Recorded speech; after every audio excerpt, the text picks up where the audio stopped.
हाँ जी, welcome back to our channel. तो कल जहाँ पे हमने छोड़ा था उससे आगे अब आज हम शुरू करते हैं। तो हमने पढ़ ली वर्णमाला, हिंदी वर्णमाला और इंग्लिश अल्फ़ाबेट्स को हमने समझ लिया है। अब हम आगे स्वर और व्यंजन, स्वर भी हमें पता चल गए कितने हैं, व्यंजन भी हमें पता चल गए कितने, वॉवल्स और कॉन्सोनेंट की साउंड्स कैसे है वो भी हमें पता चल गया। अब हम पहला क्वेश्चन आते हैं, स्वर को पढ़ लेते हैं। स्वर किसे कहते हैं? उत्तर, स्वतंत्र रूप से बोले जाने वाले वर्ण स्वर कहलाते हैं।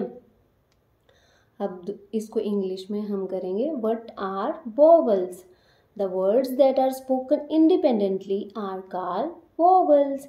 अब हम आ जाते हैं, व्यंजन किसे कहते हैं? व्यंजन किसे कहते हैं? उत्तर, जिनका उच्चारण बिना किसी स्वर की सहायता से नहीं हो सकता उन्हें व्यंजन कहते हैं।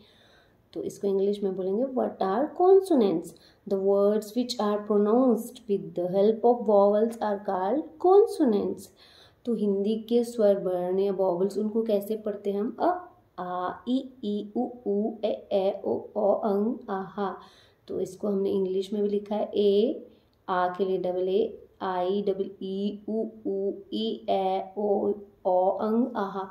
तो हमने इंग्लिश में भी ऐसे लिखा है इनको, जैसे हम इनको प्रोनाउंशिएट करेंगे तो इजी हो जाएगा रीड करना। और अब हम आ जाते हैं व्यंजन वर्ण पे। तो वे आते हैं क ख ग घ ञ, च छ ज झ ञ, ट ठ ड ढ ण, त थ द ध न, प फ ब भ म, य र ल व श श, ह क्ष त्र ज्ञ। तो इसको हम वैसे भी पढ़ते हैं, कवर्ग, चवर्ग, टवर्ग, तवर्ग, ये सब कुछ हम अगले वाले में पढ़ेंगे। लेकिन जब आप इनको पढ़ोगे तो इनसे ही आपको साउंड का भी पता चलेगा। जैसे हम च लिखते हैं ना, तो CHA से हम च लिखते हैं। जैसे हम ख लिखेंगे तो KH से ख लिखेंगे, भ लिखेंगे तो BH से भ, ध लिखेंगे तो DH से ध लिखेंगे। हम श शलगम से श बनता है तो SH से श लिखेंगे। अब हम आ जाते हैं, एक और इम्पॉर्टेंट नॉलेज ले लेते हैं हम। हिंदी या संस्कृत की लिपि कौन सी है? तो वो है देवनागरी। तो हिंदी की भी वही है, संस्कृत की भी वही है।